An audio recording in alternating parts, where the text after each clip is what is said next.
कल्पना में बोल रहा हूँ, ठीक है। और मैं ये मानता हूँ कि हास्य आप अपने पे करें, वो हास्य सबसे अच्छा होता है। जी हाँ, आप अपने पर हंसी करें। तो अब मैंने नई चप्पल खरीदी, मैं चप्पल पहन के आया वहां से। मैं चप्पल पहन के आया तो मैं जो कंजेस्टेड सा एरिया है वो दुधेश्वर नाथ वाला, वो आपने देखा है दुधेश्वर नाथ मठ से उस रोड पे आते हैं। तो जब मैं वहां से निकल रहा था जल्दी जल्दी, एक ऑटो जा रहा था मेरे बाजू से, उससे एक आदमी उतरा और उसकी जेब में से टीचर्स का अब्बा गिरा और वो फूट गया। टीचर्स दारू का अब्बा गिरा और वो फूट गया, और जो वो फूटा तो मेरी चप्पल पे ही गिरा, मेरी चप्पल दारू में। अब जब चप्पल दारू में सराबर हो गई, मैं लंगड़ाते हुए घर पहुंचा ऐसे बचा। अब मैं घर जाते जाते ये सोच रहा था कि यार इसे धो लूं या चाट लूं। मेरा बड़ा कंफ्यूजन था, करूं क्या यार, क्या करूं।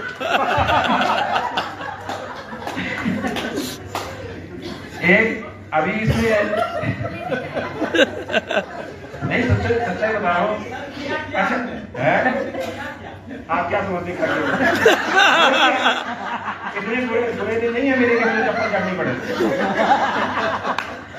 अच्छा, कभी कभी ऐसी विकट स्थिति पैदा हो जाती है कि श्रोता ऐसे भनू से पल्ले पड़ जाते हैं, आगे ही बैठ जाएंगे कमबख्त। और आगे बैठने के बाद ये स्थिति होती है कि यह समझ में नहीं आता कि इससे कैसे जूझें, और वो देख भी तो वही रहा होता है। भगवान मैंने ऐसी क्या ये साइकोलॉजी है, क्या क्या स्थिति होती है कि आपका ध्यान जाएगा उधर ही बार बार। आप उधर करने की कोशिश करेंगे, उधर करने बोलने की कोशिश करेंगे, पर उधर चले जाएगा। तो बहुत बढ़िया होता है, वाह वाह वाह वाह कर रहा है। तो मैंने ऐसे जो नीरस होते हैं ना, नीरस, उन पर लिखा कुछ। मैंने कहा ये क्या कैसी प्रजाति है ये। तो मैंने ना श्रोता देखे मैंने बहुत से, श्रोता देखे मैंने बहुत से, तू अनोखा रूप है मिला। श्रोता देखे मैंने बहुत से, तू अनोखा रूप है मिला। दोनों हाथ दोनों पेट का, क्या खता है मेरी देसिला, क्या खता मेरी जो देसिला। हिल रहा है डुल रहा न तू, बैठा हिल रहा न डुल रहा है तू, बंद है न खुल रहा है तू। हिल रहा न डुल रहा है तू, बंद है न खुल रहा है तू। मन है मेरा कुत्ता लाऊं और छोड़ और बोलूं हिल रहा न डुल रहा है तू, बंद है न खुल रहा है तू। मन है मेरा कुत्ता लाऊं और तुझ पे छोड़ूं और बोलूं छू। भोंदू जैसा आगे बैठा है, भोंदू जैसा आगे बैठा है, सुन जैसा पड़ गया है क्या। भोंदू जैसा आगे बैठा है, सुन जैसा पड़ गया है क्या। कुछ तो भाव भंगिमा दिखा, स्वर्ग को सिधर गया है क्या। कुछ तो भाव भंगिमा दिखा, स्वर्ग सा सिधर गया है क्या। क्या बात है सर, मजा आ गया। एक आपको सीन बताता हूँ कि क्या होता है कि हमारे यहाँ पश्चिम ये जो लोग इधर से हैं, मुझे लगता है कि ईस्टर्न यूपी में ये सब प्रथा नहीं है। जो वेस्टर्न यूपी का पार्ट है उसमें क्या होता है कि जब शादी होती है आपकी, तो शादी में जब जयमाला वगैरह हो जाती है, उसके बाद सास जो है दामाद को ले जाती है एक कमरे में, सालियां वालियां साथ साथ होती है, जीजू जीजू करके वो ले जाते हैं। और फिर वो सास कहती है कि बेटा छंद सुनाओ। और वो छंद जो होते हैं हमारे इधर वेस्टर्न यूपी में छंद पकैया छंद के ऊपर ऐसे कुछ गाया जाता है। मुझे लगता है कुछ लोगों को पता भी होगा। तो छंद पकैया छंद के ऊपर छाता ऐसा कुछ करके बनाते, सासू मेरा ससुरा मेरा ऐसा जो भी ऐसा करके सुनाते हैं। अब ये मुसीबत मुझे भी पड़ी आके एक बार के भाई श्री जी को सुना। एक बार संभावनाएं कुछ भी हो सकती हैं आप तो हुआ ये कि हमारे साथ भी ऐसा ही। अब हमारे बारे में थोड़ी सी अफवाह फैल गई थी, अफवाह या सत्यता जो भी है कि ये कभी ये लिखता है। अब जब कवि ये लिखता है तो हमें भी ये सूझा क्या छन पकैया तो सभी करते हैं, हमें कुछ डिफरेंट करना चाहिए, है ना।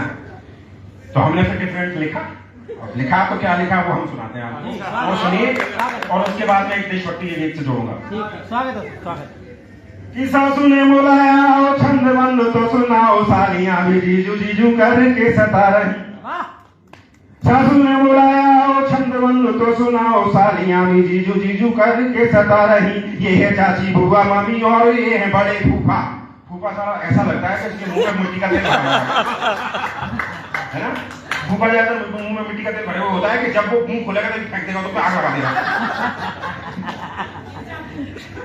सासू ने बुलाया आओ छंद बंदो तो सुनाओ, सालियां भी जीजू जीजू करके सता रही। ये है चाची बुआ मामी और ये है बड़े फूफा, रिश्तेदार कौन क्या है हमको बता रही। वो ना सालियां तो ये मेरे बड़े पापा हैं, ये मेरे ये है, मेरे ये है। हाँ ठीक है, चलो ठीक है। ये है चाची बुआ मामी और ये है बड़े फूफा, रिश्तेदार कौन क्या है हमको बता रही। सच बोलूं बोर था मैं ढेर सा बैठा हुआ था, सच बोलूं बोर था मैं ढेर सा बैठा हुआ था। आधा सो रहा था और आधा जाग सा रहा। अब वो स्थिति ऐसी होती है, धोखे आ रहे होते हैं, है ना। बिल्कुल सही। और सर्दियों की शादी हो तो फिर तो कहनी क्या। सच बोलूं बोर था मैं ढेर सा बैठा हुआ था, आधा सो रहा था और आधा जाग सा रहा। बार बार बोले सारे कुछ तो सुनाओ, पर मेरे खोपड़े में कोई छंद ही ना आ रहा। बार बार बोले सारे कुछ तो सुनाओ, पर मेरे खोपड़े में कोई छंद ही ना आ रहा। अब देखिए क्या स्थिति होती है कि वो बाजू में बोली बैठी है, वो वैसे घूंघट मारे बाद में जो शेर बन जाती है, शेरनी बन जाती है ऐसे ऐसे। और उस स्थिति में क्या हुआ, जब मैं नहीं सुन रहा हूँ, मेरे खोपड़े में कुछ नहीं आ रहा, तो उधर से एक कौन पड़ी ऐसे, उधर से साइड में बैठी। तो मैंने कहा कुछ तो सुनाओ सुनो कोनी मार के वो बोली, कुछ तो सुनाओ सुनो कोनी मार के वो बोली। सालियां भी ताने मार ले रही थी चस के, कुछ तो सुनाओ सुनो कोनी मार के वो बोली। सालियां भी ताने मार ले रही थी चस के। सासू बोली रीत है सुना दो चार लाइनें ही, नेक जो मांगोगे वही देंगे हम हंस के, नेक जो मांगोगे वही देंगे हम हंस के। अब जब ये सुना तो मोटिवेशन, हमने कहा यार ये मौका अच्छा है। अब तो जो है श्योरिटी है कि कुछ मिल जाएगा। तो अब मैंने उसको सुनाया कि अब बोला मैंने सुनो छंद में सुना रहा हूँ, अब बोला मैंने उन्हें छंद को सुना रहा हूँ। पूरा जो सुनोगे मंद मंद मुस्काओगे। अब बोला मैंने सुनो छंद में सुना रहा हूँ, पूरा जो सुनोगे मंद मंद मुस्काओगे। एक एक लाइन सुनोगे यदि गौर से तो वादा करता हूँ तुम भी साथ मेरे गाओगे, वादा करता हूँ तुम भी साथ मेरे गाओगे। और मुफ्त में तो ऐसे कोई छंद ना सुनाऊंगा मैं, मुफ्त में तो ऐसे कोई छंद ना सुनाऊंगा मैं। मेरी फीस है मांगी मुराद मुझे चाहिए, मुफ्त में तो ऐसे कोई छंद ना सुनाऊंगा मैं। मेरी फीस है मांगी मुराद मुझे चाहिए। कैश गाड़ी बंगला दहेज नहीं मांगता मैं, मुझे मेरी बीवी के ही साथ साली चाहिए, मुझे मेरी बीवी के ही साथ साली चाहिए, मुझे मेरी बीवी के ही साथ साली चाहिए। अब यार ये अब मैंने कह तो दिया, अब मैंने तो कहा था मजाक में, वहां तो हमारा चरित्र चित्रण ही कुछ और हो गया, हमारे चरित्र का ही बलात्कार कर दिया। अब वो वहां से जवाब मिला, उन्होंने बोला कि बीवी बोली मैं तो सोचती थी भोला दिखता है, बीवी बोली मैं तो सोचती थी भोला दिखता है। नैन से नैन ना मिलावे शर्मिला है, इसकी सोच थी। बीवी बोली मैं तो सोचती थी भोला दिखता है, नैन से नैन ना मिलावे शर्मिला है। छंद जो सुनाया ऐसा लगता ये खेला खाया, देखो भारी बात में छंद जो सुनाया ऐसा लगता ये खेला खाया। मम्मी तेरा जमाई तो बड़ा ही रंगीला है, मम्मी तेरा जमाई तो। अच्छा, इसको जैसा कि वो प्रदीप ने बोला था कि इसको ऐसा कवि की किसी रचना को ये ना समझा है कि इसके जीवन पे ही बीती होगी। वो तो कहना पड़ता है सर, कभी को ये बात तो कहनी पड़ती है। ये इसको मुझे लगता है इसको ज्यादा ठंड लग रही है, इसने एसी बंद कर दिया, बिल्कुल कह के आएगा, ये पसीना आ रहा है। अब दादा मेरा एक रचना सुनिए, ये मैंने कारगिल वार पर लिखी थी। मैं इस time India out of India था, लेकिन जितनी कम न्यूज आती थी जहां मैं था उस कम न्यूज को लेकर भी मैंने ये रचना लिखी। और मैं ये मानता हूं कि मैंने जब से मैंने लिखना शुरू किया 12 साल की उम्र से, तब से मैंने जितनी भी रचनाएं लिखी है, मैंने 2-2.5 के करीब रचनाएं लिखी है, उसमें मैं ये मानता हूँ कि ये मेरी सबसे रचना है। और मैं ये भी वादा करता हूँ कि अगर आप एक एक लाइन इस कविता की सुनेंगे, आपके गूज बम्स होंगे, आपके रोंगटे खड़े पड़ेंगे। सुनिएगा। पूजा जी ध्यान दीजिएगा, मेरी ये रचना सुन लीजिए, इसके बाद तो ये ओज की रचना है, थोड़ी आवाज नहीं तेज होगी। कि रणभेरी गूंज उठी नभ में, योद्धाओं ने श्रृंगार किया। मैं युद्ध का सीन दिखा रहा हूं। रणभेरी गूंज उठी नभ में, योद्धाओं ने श्रृंगार किया। अस्त्रों के गहने सजा हाथ में, दुश्मन को ललकार दिया।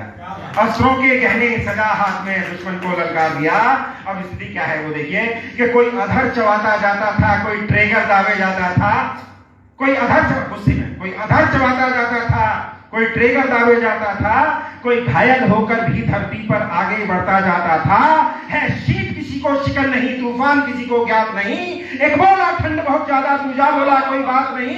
दोनों में वार्तालाप हो रहा है, ठंड लग रही है, कह रहे अरे चल लड़ते हैं यार, क्या बात कर रहा है, लड़ते हैं चल। तो दोनों दो सैनिक वार्तालाप कर रहे हैं। कोई घायल होकर भी धरती पर आगे बढ़ता जाता था। है शीत किसी को शिकन नहीं, तूफान किसी को ज्ञात नहीं। एक बोला ठंड बहुत ज्यादा, दूजा बोला कोई बात नहीं। तो एक बोला ठंड बहुत ज्यादा, दूजा बोला कोई बात नहीं। घायल हो जाने पर भी कहता है चल कोई बात नहीं, उनका तो जिंदा आज यहाँ कल क्या हो जाए ज्ञात नहीं। धाए धाए तोपे हथगोले चलते चारों ओर जहां, ये चार लाइन सुनिए। धाए धाए तोपे हथगोले चलते चारों ओर जहां, हमें सुरक्षित रखने वाले संकट में है पड़े वहां। जहां बर्फ हमेशा दिखती है, चारों ओर सैकड़ों मील मील, और हर तरह जहां जम जाता है वह वीर हमारे क्रियाशील। हर तरह जहां जम जाता है वह वीर हमारे क्रियाशील। हर तरह जहां जम जाता है वहां वीर हमारे क्रियाशील। जहां पे तेल तक जम जाता है वहां पे वो सैनिक लड़ते हैं। हनुमान थप्पा याद होगा, जो कितनी फीट गहरी बर्फ में ग्लेशियर में मिला वो इसी स्थिति में लड़ते हैं। ये बात अब आप अगली 4 लाइन फिर सुनिएगा और आपका आशीर्वाद मिले। दादा आप सुनिएगा ध्यान से कि वो खेल बहादुर ही खेलेंगे जिसने गिरवी रखी जान। वो खेल बहादुर ही खेलेंगे जिसने गिरवी रखी जान, जिसने ऊंची समझी जीवन से इस धरती की आन बान। जीवन जो समझे तुच्छ भेंट, जब लगे देश। पर ये सब चीजें कहने को पढ़ने को ठीक लगती हैं, लेकिन युद्ध भूमि में इनसे कोई मतलब नहीं, कोई मतलब नहीं होता। युद्ध भूमि में हिंसा का उत्तर आपको हिंसा से देना है। तब मैंने लिखा के सुनिएगा कि समर भूमि में काम कहां बापू के उन उपदेशों का, समर भूमि में काम कहां बापू के उन उपदेशों का। रणभूमि में काम कहां रामायण गीता वेदों का।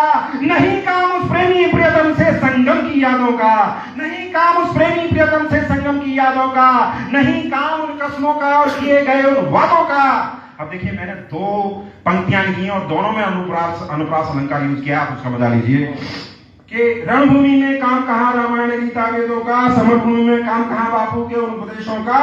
नहीं काम उस प्रेमी प्रियतम से संगम की यादों का, नहीं काम उन कस्मों का और किए गए उन वादों का।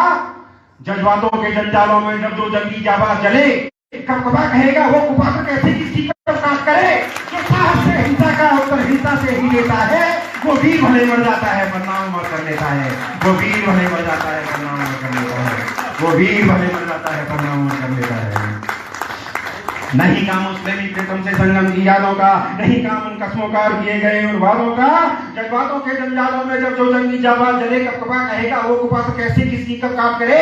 जो साहस से हिंसा का उत्तर हिंसा से ही देता है, वो वीर भले मर जाता है वरना उमर कर लेता है। वो वीर भले मर जाता है। इसके बाद में आपको याद होगा, ये थोड़ी बड़ी कविता है पर आपको मजा आएगा, एंड तक आपसे जुड़े रहिए। उसके बाद क्या हुआ कि उसी दौरान जब ये चल रहा था कारगिल वार, आप सबको याद होगा, जितने पुरानी बात है तो मेरे ख्याल से 20 साल के करीब हो गए इसको। उसी टाइम ये इंडियन एयरलाइंस का विमान हाईजैक कर लिया था, कंधार में जाकर खड़ा कर दिया। वादा है किस्सा, और मैंने उस पर लिखा। उसमें क्या सीन चल रहा था कि दिल्ली में अपना संसद के सामने और इधर सब उस आतंकी के परिजन चिल्ला रहे थे, हाय हाय हमारे रिहा करो, परिवार हमारा रिहा करो, अजहर मसूद को रिहा करो। न्यूज में आ रहा था, ये सब रो रहे थे, चीख रहे थे, चिल्ला रहे थे। तो उसी का प्रेशर पड़ा जो वो छोड़ना पड़ा था अजहर मसूद। तो मैंने उस पर लिखा कि अफरत विमान कंधार खड़ा, भरताओं की मांग बड़ी। आप मजा लीजिएगा इसका। अफरत विमान कंधार खड़ा, भर्ताओं की मांग बढ़ी, कैसे क्या सरकार करे वो लगती थी लाचार खड़ी। उस पर बंधक के संबंधी दिल्ली में चिल्लाते थे, आतंकी को रिहा करो बस यही मांग दोहराते थे। धरती मां भी रोती होगी उन बंधक के संबंधी पर, क्या बलिदानों को वही वीर बसते हैं भारत धरती पर, क्या बलिदानों को वही वीर बसते हैं भारत धरती पर। बस अपनों की खातिर ही वो खून हजारों माफ किए, बस अपनों की खातिर ही वो खून हजारों माफ किए। कितनों को लाइन से भुना और कितने जिंदा खाक किए। वो भी माँ है, वो भी माँ है, वो भी माँ है जिसने बेटा भेजा लड़ने सीमा पर, बेटा हुआ शहीद देख पाई ना उसको जी भरकर। है महान वो जननी, हम सब कर्ज नहीं भर पाएंगे, उसके आगे तो गगन शिखर सब नतमस्तक हो जाएंगे। उसके आगे तो गगन शिखर सब नतमस्तक, उसके आगे तो गगन शिखर तो नतमस्तक हो जाएंगे, उसके आगे तो गगन शिखर नतमस्तक हो जाएंगे। अब आप फिर से इस लाइन से जुड़िएगा कि वो लौह पुरुष, वो लौह पुरुष, वो लौह पुरुष जिनके मस्तक कट गए मगर वो झुके नहीं, वो लौह पुरुष जिनके मस्तक कट गए मगर वो झुके नहीं। आगे है मौत बिछी हर पल पर, कदम कभी भी रुके नहीं। शादी को महीना एक हुआ, दुल्हन की चूड़ी टूट गई, माथे से वो सिंदूर हटा और बिंदिया उससे रूठ गई। रक्षाबंधन आने वाला, बहना को अब भी इंतजार, माँ बाप बेचारे सहमे से बहती नैनों से अश्रुधार। धिक्कार हमें हम भूल गए, ये जग भी उनको भूल गया। उस घर को देखो जिसका सूरज सदा सदा को डूब गया। वो अभिभावक है पूजनीय, वो अभिभावक है पूजनीय, जिसने जन्मे ये वीर लाल और श्रद्धा से शीश झुकाएंगे यमराज स्वयं जो मृत्युकाल। श्रद्धा से शीश झुकाएंगे यमराज स्वयं जो मृत्युकाल, श्रद्धा से शीश झुकाएंगे यमराज स्वयं जो मृत्युकाल। हर लता, हर लता, हर लता धन्य समझे जो मृत शैया पर पुष्प गिराएगी, हर लता धन्य समझे जो मृत शैया पर पुष्प गिराएगी। इन वीरों की जब चिता सजे हर लकड़ी जलना चाहेगी। दामन फैलाकर धरती स्वागत करती ऐसे वीरों का, मलय पवन गुणगान करेगी ऐसे अमर शहीदों का। और अब देखिए कि इस तरह के स्टेटमेंट आते हैं कि एक बार संजय निरुपम ने बोला था कि अरे वो मर गई सीमा पे तो क्या हो गया, तो उनका काम है, उनको सेना का तो काम ही होता है, सैनिकों का काम होता है सेना वहां लड़ना।